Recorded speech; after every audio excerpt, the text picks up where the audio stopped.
ତାପରେ ପୁଣି ରେପ୍ କରାହଉଛି।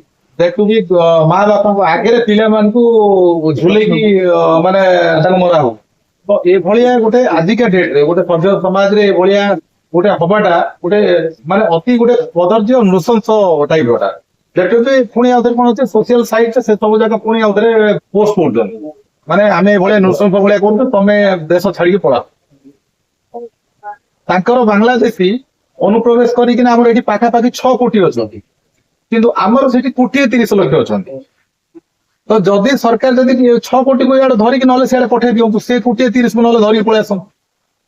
ତ ଇଏ ଗୋଟେ ଟାଇପ ର କଣ ହେଇଛି ନା, ଯୋଉ ଭଳିଆ ଗୋଟେ ସାରା ଦେଶ ସାରା ବିଶ୍ବ ମାନେ ଚୁଟି ଯାକ କିଣିକି ନଉଛନ୍ତି, ଭଙ୍ଗା ଜିନିଷ ଯାକ ନଉଛନ୍ତି, ଛୋଟ ଛୋଟ ଜିନିଷ ଯାକ ବ୍ୟବସାୟ କରୁଛନ୍ତି, ଯୋଉଟାରେ କି ମାନେ ଠିକ ରେ ଯଦି ହିସାବ କରିବେ, ଜଣେ ବାଇକ ଟେ ଧରିବ, ଗାଡି ଗୋଟେ ଭଡା କରିକିନା ଏଇଭଳିଆ ଘିରି ବୁଲିକିନା ସେତିକି ବ୍ୟବସାୟରେ କେବେ ଚଳିପାରିବ, କିନ୍ତୁ ସେମାନେ ରହୁଛନ୍ତି।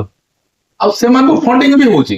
ଫଣ୍ଡିଙ୍ଗ ଏଇଥିପାଇଁ ହଉଛି ଯେ ଏଭଳିଆ ଫଣ୍ଡିଙ୍ଗ କରିକିନା ସେଇଠୁ ଡାଟା ଦିଅନ୍ତୁ, ସେମାନେ ଖାଲି ଖାଲିରେ ବୁଲୁଥିବେ, ଡାଟା ଦେବେ। ତାପରେ ଗୋଟେ ଆଗାମୀ ଦିନରେ ଯେମିତିକି ମାନେ ବାଂଲାଦେଶରେ ହଉଛି, ପାକିସ୍ତାନରେ ଏବେ ବାଂଲାଦେଶରେ ହେଲା, ଗତ ଦିନରେ ପାକିସ୍ତାନରେ ବି ହେଲା, ଏଭଳିଆ ଅରାଜକତା ଆମ ଦେଶରେ ବି ସୃଷ୍ଟି କରିବା ପାଇଁ ତାଙ୍କର ଗୋଟେ ସୁଚିନ୍ତିତ ଷଡଯନ୍ତ୍ର ଚାଲିଛି।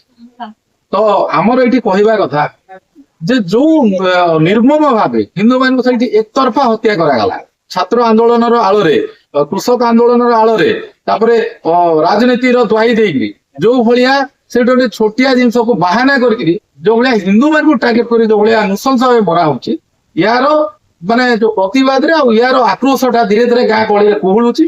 ଆଉ ଯୋଉ ବାଂଲାଦେଶୀ ମାନେ ଯୋଉମାନେ ଆଧାର କାର୍ଡ ଠିକ ନାହିଁ କିମ୍ବା କୌଣସି ପ୍ରକାର ତାଙ୍କର ପରିଚୟ ଠିକ ନାହିଁ, ସେମାନେ ଆସିକିନା ଗାଁ ଗାଁରେ ରହିକିରି ଯୋଉ ଭଳିଆ ମାନେ ଡାଟା ଦଉଛନ୍ତି, ଷଡଯନ୍ତ୍ର କରୁଛନ୍ତି, ସେମାନଙ୍କୁ ଆମର କହିବା କଥା ଚିହ୍ନଟ ଆପଣ କରନ୍ତୁ।